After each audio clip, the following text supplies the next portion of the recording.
today is Palm Sunday, guys. This kicks off what may be the most important week in the life of the church, because it remembers the most important week in history.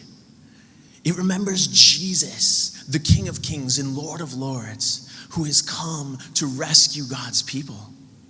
And on Friday, we're going to gather and we're going to remember his sacrifice. In fact, we're actually, see all these extra chairs we sat out to remind you that there's plenty of room for you to invite your friends for Easter. After the potluck, anyone who wants to volunteer to help us, we're going to reorient every single one of these chairs to face the cross, so that Friday as we come in, we can remember this is why we exist, because Jesus died for us. We're going to remember that Friday. And then, of course, Sunday, we're going to celebrate what we do every Sunday, that Jesus is risen. But before all of that happens, Jesus enters Jerusalem and he makes a bold declaration. He doesn't say the words, but he goes above and beyond to ensure everyone watching knows he is king. And we say that a lot around here. Every Sunday, we sing at least one song that calls Jesus the King, that declares that he alone is king. Almost every Sunday, I mention at least once or twice from up here that Jesus is the king, that he demands our allegiance. So the question is, what kind of king is he? Because for so many of us, we actually fall into the same trap that the crowd gathering to celebrate Jesus dead. We fall into this trap of believing that Jesus is the same kind of king we would expect to find ruling over kingdoms and nations here on earth. And we fail to realize that Jesus is actually a very different kind of king. And so that's what we are going to be looking at today. So we just read the story of Palm Sunday. Right now, hands up, how many of you have read that at least like 6 or 7 times in your life? Probably a lot of us. How many of you are kind of familiar with the story?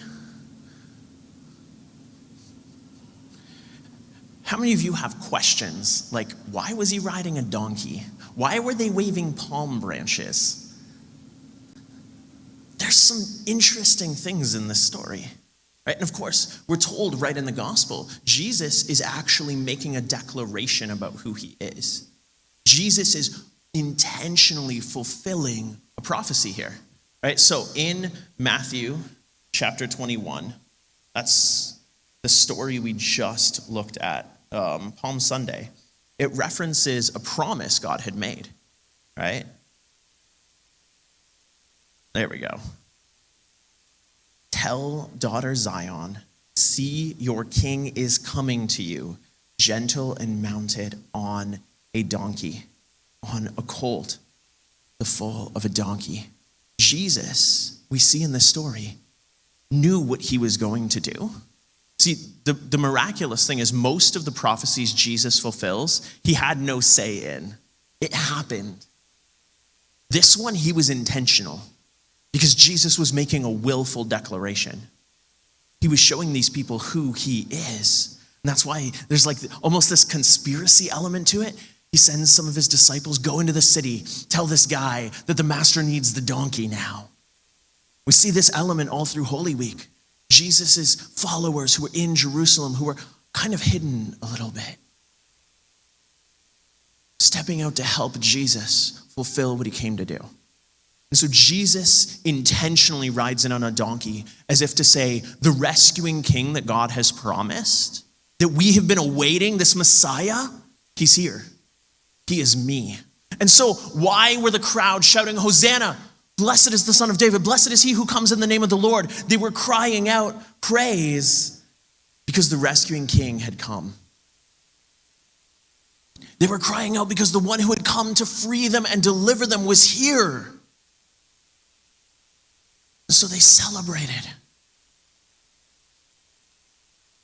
But, apparently that was too loud. But, kind of king were they expecting?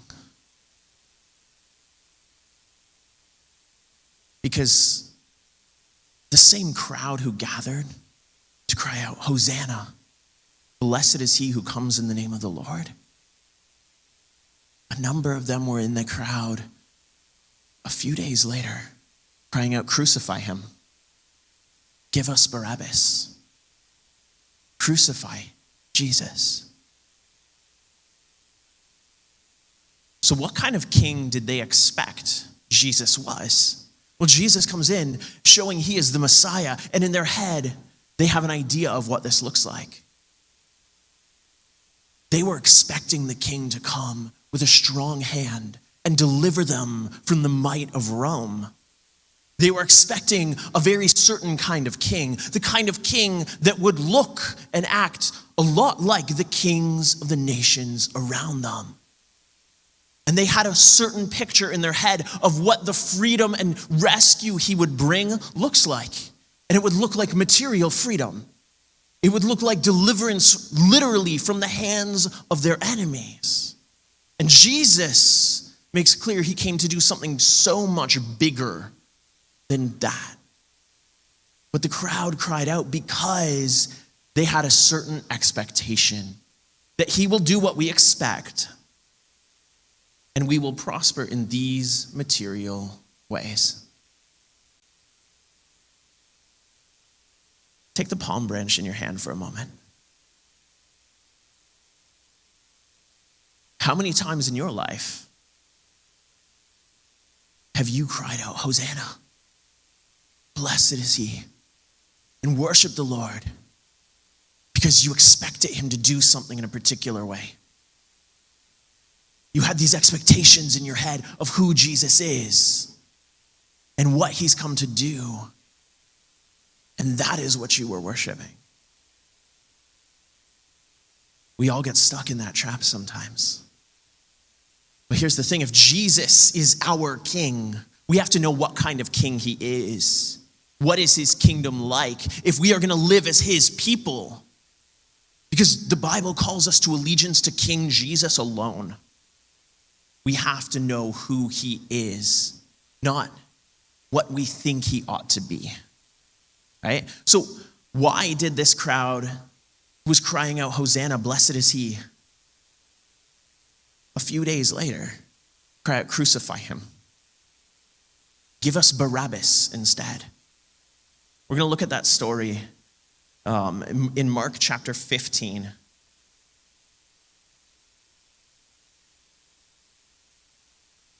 So Mark 15, starting at verse 6. This is after Jesus has been arrested and brought before Pilate, the Roman official. So at the festival, Pilate used to release for the people a prisoner whom they requested. There was one named Barabbas who was in prison with rebels who had committed murder during the rebellion. The crowd came up and began to ask Pilate to do for them as was his custom. Pilate answered them, do you want me to release the king of the Jews for you? For he knew it was because of envy that the chief priests had handed him over.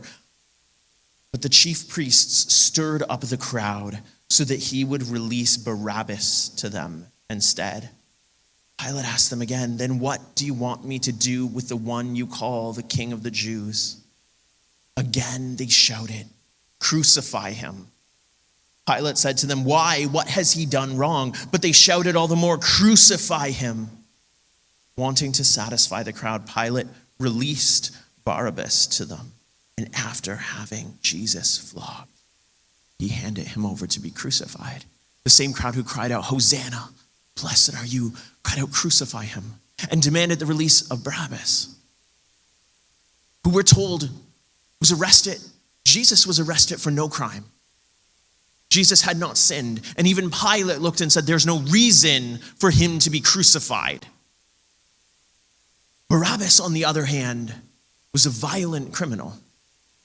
Barabbas was a part of the rebellion, part of this group fighting against Rome with violence.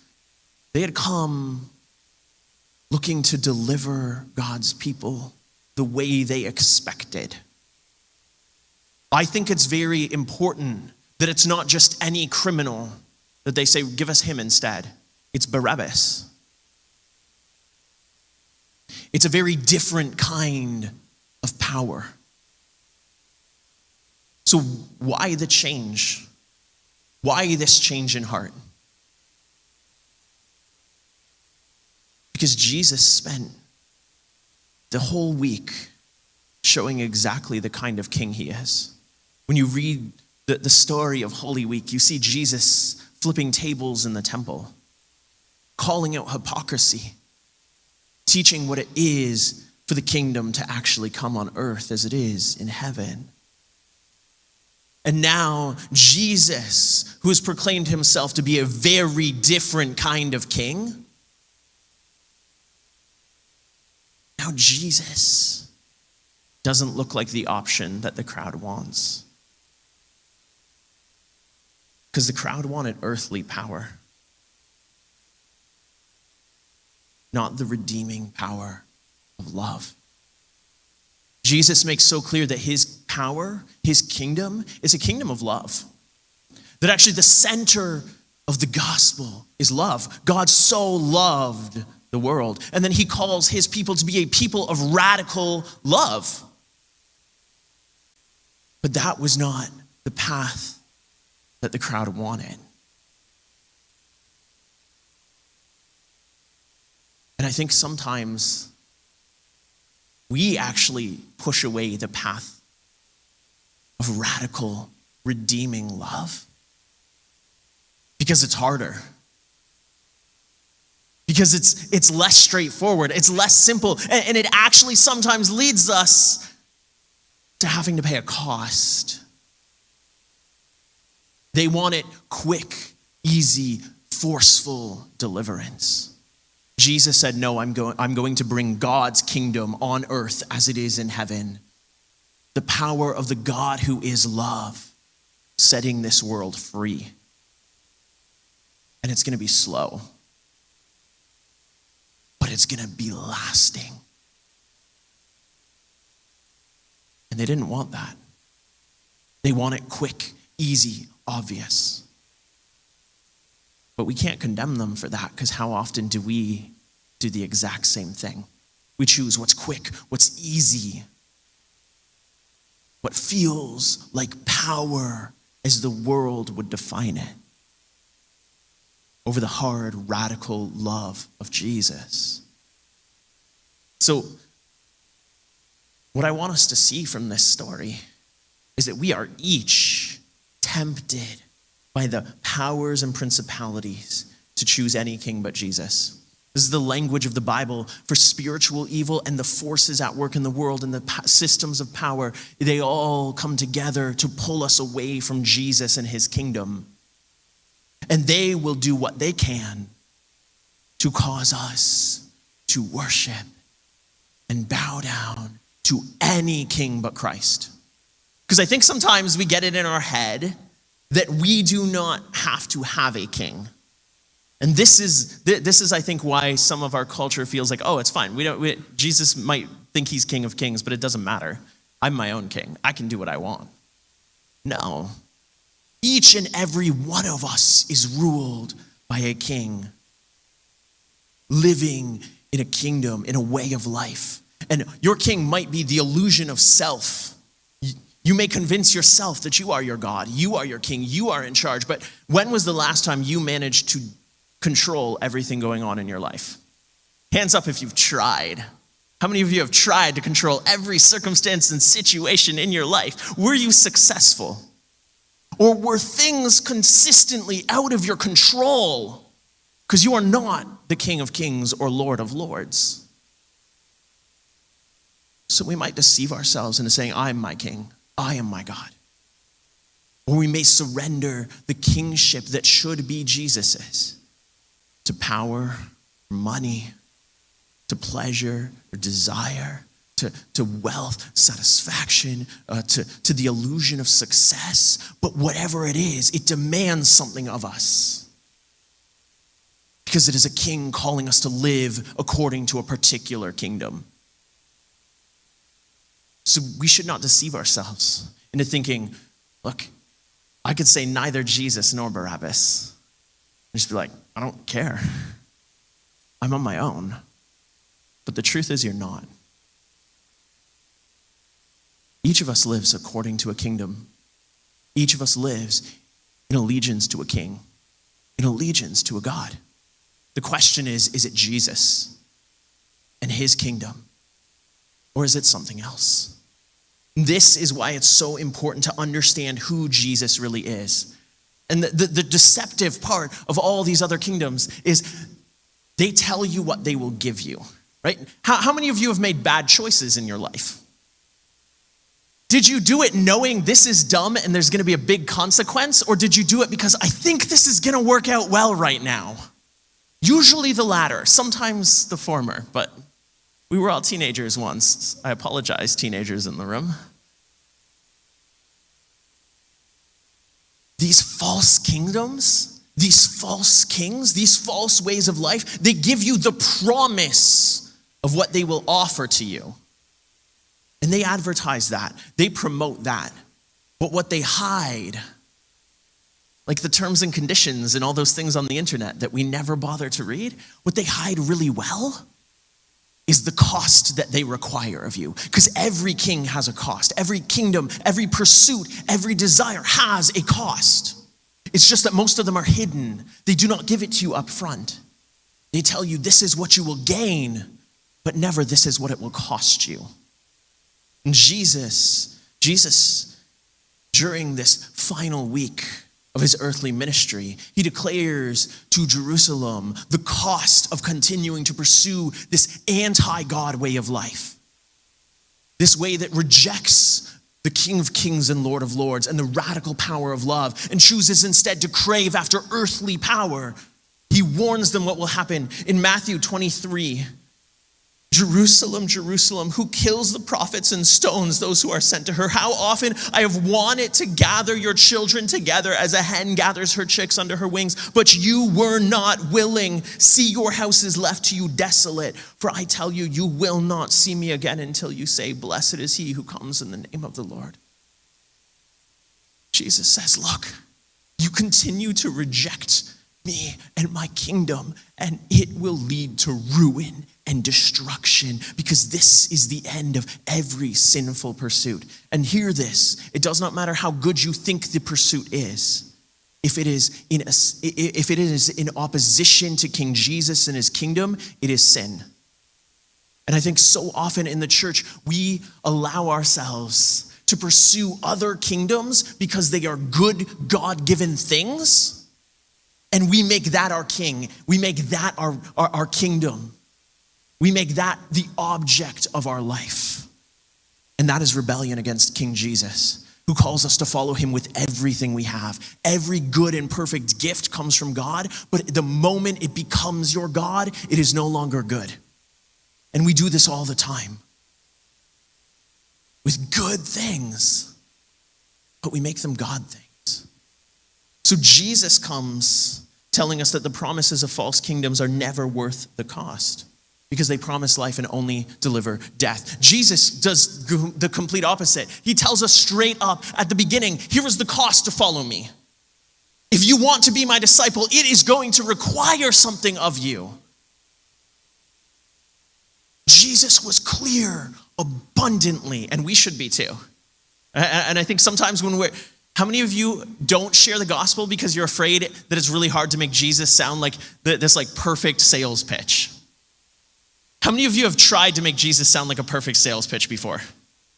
I did. It can be difficult. Do you know why? Because Jesus doesn't hide the fine print. Listen to what Jesus says about the kind of king he is. Matthew 16.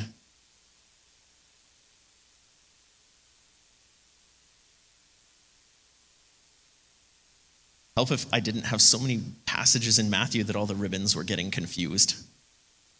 So Matthew chapter 16, starting at verse 21. From then on, Jesus began to point out to his disciples that it was necessary for him to go to Jerusalem and suffer many things from the elders, chief priests, and scribes. He be killed and be raised on the third day. So Peter took him aside and began to rebuke him. "Oh no, Lord, this will never happen to you." Jesus turned and told Peter, "Get behind me, Satan. You are a hindrance to me because you are not thinking about God's concerns, but human concerns." Then Jesus said to his disciples, "If anyone wants to follow after me, let him deny himself.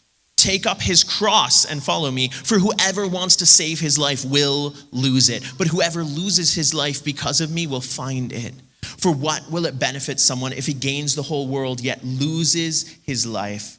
Or what will anyone give in exchange for his life?"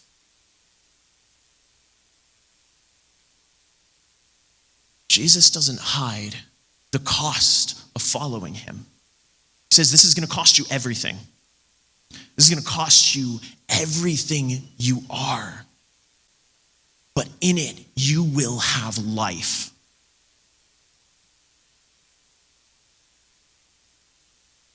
Because Jesus is a very different kind of king. Jesus is the only one who can bring us life. There is life found nowhere apart from Jesus.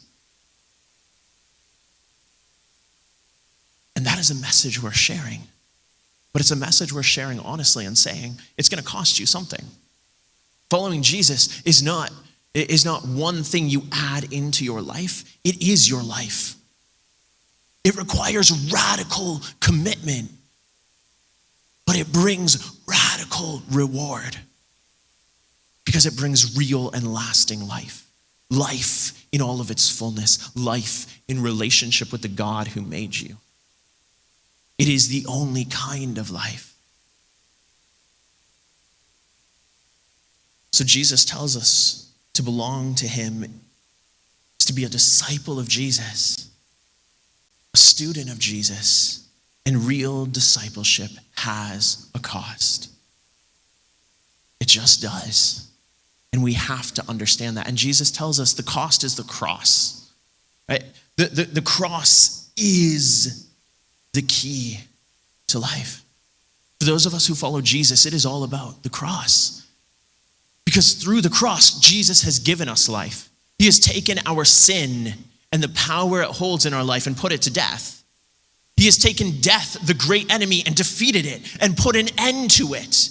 He has assured us of his promise to come and make all things new. All of this is true. The cross is the key to life because through it we receive life, but it's more than that. The cross is also the model for life. Jesus says, if you will follow me, take up your cross and follow me. Deny yourself and follow me. Die to self and follow me. It's why the Apostle Paul could say in Galatians, it is no longer I who live. It is Christ who lives in me. I have died and been buried with Christ. The life I live now is his life in me. This is what is true of us if we belong to Jesus, because the cross is not just how we receive life, it is the model for how we ought to live. Our life should be, as the people of Jesus, a cross-shaped life, a life marked by radical love that pours itself out, that is so committed to following Jesus that we lay everything down. Does that sound challenging? Yeah. Does that sound rewarding? Yes. Because in that cross-shaped life, we live it with Jesus. We live it through Jesus. We live it because of Jesus.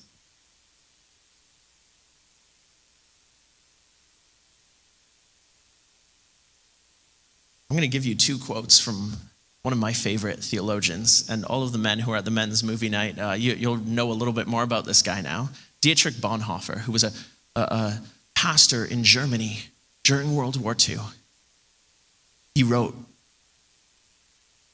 what is perhaps one of the most foundational books on radical discipleship. In English, we know it as The Cost of Discipleship. It looks at what it means to truly follow Jesus. In that book, he says, when Christ calls a man, he bids him come and die. This is the invitation. Let everything you once were die. And yes, this means your sin, your brokenness, your selfish pursuits, all of that. But it also means you lay your life down so that in Jesus it is raised new. So that the way of life you live is a brand new way. Because it is the way of the cross to die and be raised with Jesus to this brand new kind of life. A life marked by radical love and full allegiance to Jesus and his kingdom. So what we need to know is that following Jesus requires devotion and commitment. It's not something you do by just showing up on a Sunday, hearing a sermon, singing some songs, and then going home and forgetting everything and talking to no one from church until next week or 2 or 3 when you show up again. It means that Jesus is the central point of your life. He is the center of your home. He is the center of your job. He is the center of the way you relate to others. He's the center of the choices you make. He's the center of everything because he is king. And he is the one calling you. I'm going to read this is a long quote. I don't normally read long quotes because I talk long enough as it is. But this is so important. Again, Bonhoeffer from The Cost of Discipleship. Reminding us that following Jesus does in fact have a cost. It is free. And we know this. This is a free gift. Jesus asks nothing of us to earn our salvation. We are given life because God gives it to us. Jesus dies to remove our sin. He raises from the dead to give us new life as a gift that we receive for free. And yet it costs us everything. And Bonhoeffer explains this so well. Such grace is costly because it calls us to follow. And it is grace because it calls us to follow Jesus Christ. It is costly because it costs a man his life. And it is grace because it gives a man the only true life. It is costly because it condemns sin, and grace because it justifies the sinner. Above all, it is costly because it costs God the life of his son. You were bought at a price. And what has cost God much cannot be cheap for us. Above all, it is grace because God did not reckon his son too dear a price to pay for our life, but delivered him up for us. Costly grace is the incarnation of God.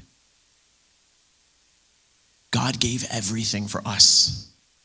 God modeled in Jesus what true radical love looks like.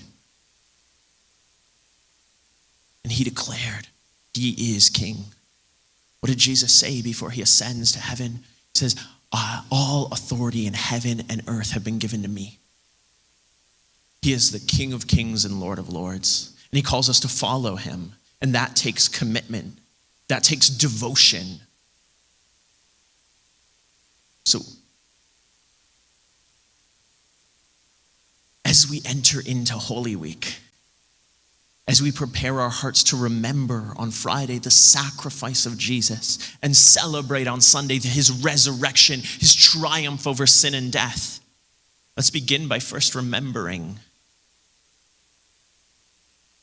that King Jesus calls us to follow, and it will cost us everything we are. Yet it is only there that we will find life. The kind of life worth living. So, as I was preparing this message, we as the staff were talking a lot about our mission at Celebration Church and how do we clarify it and put it in words. And so you're going to see a mission statement coming soon. But today I've given us a little teaser. Why do we exist as a church? To follow Jesus. And that takes devotion We're his disciples. We are meant to follow him, and that is going to cost us something. It's going to cause us to have to push back against the way of the world, which calls us to worship other things, to give our life to other things, to reckon things the way the world does, to prioritize ourselves and our gain and our comfort. And Jesus is going to say, no, lay it down and follow me. Take up your cross and follow me.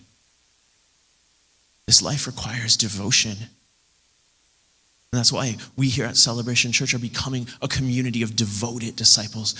We're called to actually live our lives for him, and it's going to cost us something. And that life is going to be marked by, and this is a phrase you're going to start to hear a lot more, a new life of radical love.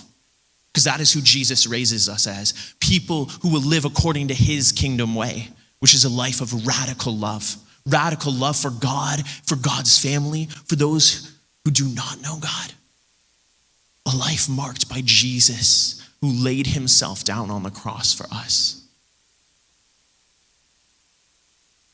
So as we go into Holy Week, can we decide in our hearts, this is my King. I will worship him. I will choose him. I will follow him all the way to the cross.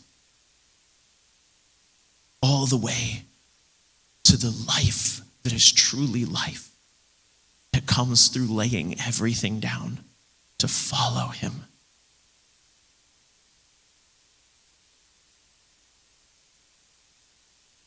Does everyone feel kind of a stirring of the Spirit in your heart? I know even as I was preparing this, Jesus was reminding me all of the ways that the world pulls to try and get me to worship another king. And I imagine you feel that tug in your heart too. And that's why every time we gather, we need to be reminded of the radical love of Jesus who laid himself down for us. So I'm going to invite the worship team and the communion servers to come forward.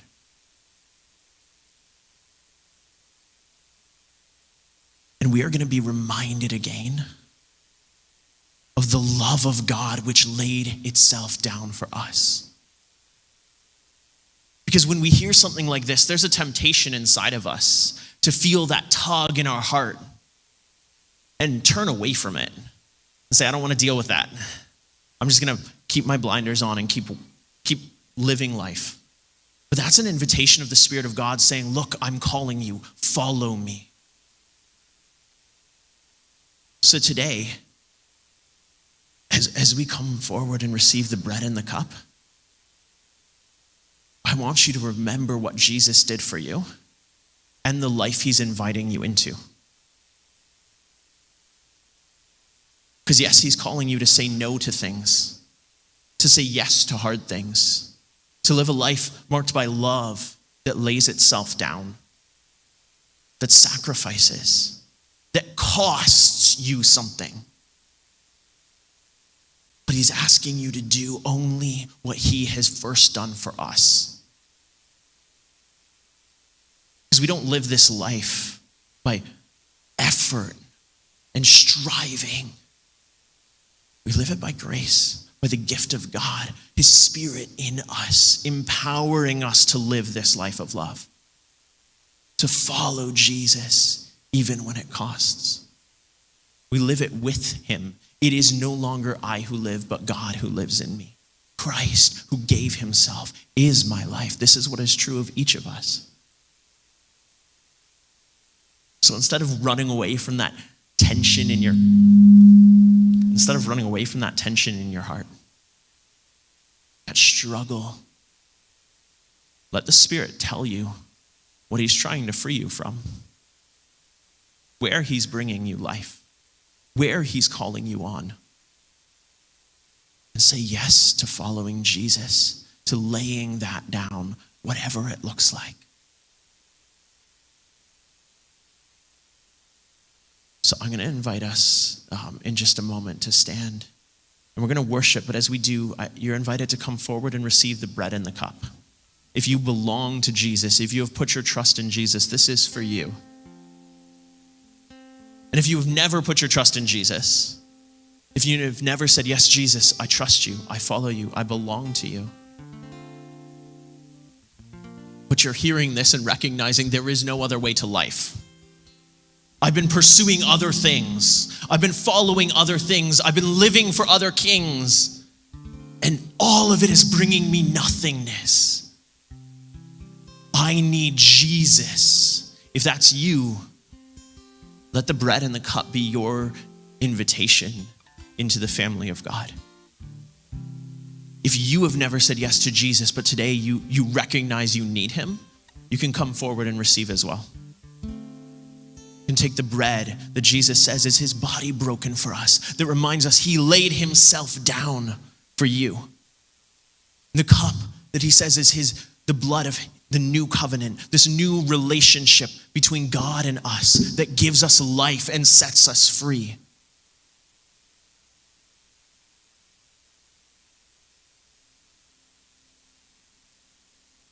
Practical instruction time, so I don't forget that. When we stand and we worship, come forward and take the bread and the cup, and then bring it back with you. And as you worship, let the Holy Spirit show you what's going on in your heart. Don't run away from the uncomfortable awkwardness of the Spirit pointing out those spaces in your life where you have not laid it down for Jesus. Receive the invitation of God to lay it down and follow him, to take up your cross and follow him. And if you need gluten-free, come to this side. I forgot to say that. Otherwise, just come to the station in front of you. Take the bread and the cup, bring it back to your seat. After we've all received, we'll take together. Normally I say, sing along, worship to God, pour it out. But if you're recognizing the Spirit is really having a conversation with you right now, it's also okay for you to come get your bread and your cup and just stay in that place of listening to God. Because I really believe God is speaking to some people right now and pointing out those places where we have not laid it down, where we have not given everything to follow him. And the Spirit wants to set you free. So I'll invite you to stand. And I'll pray as we go into worship and come and collect the bread and the cup.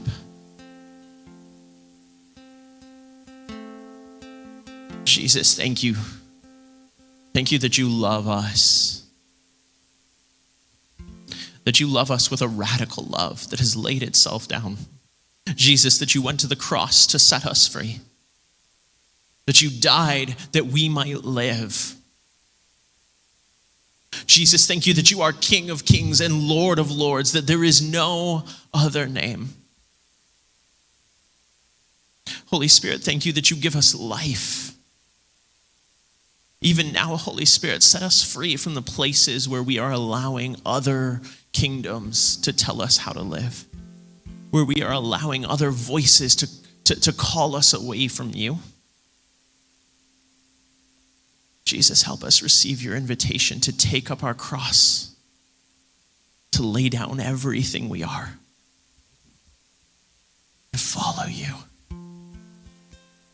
that we would find life in you. Real, lasting life. Holy Spirit, meet us here now. Jesus, we worship you.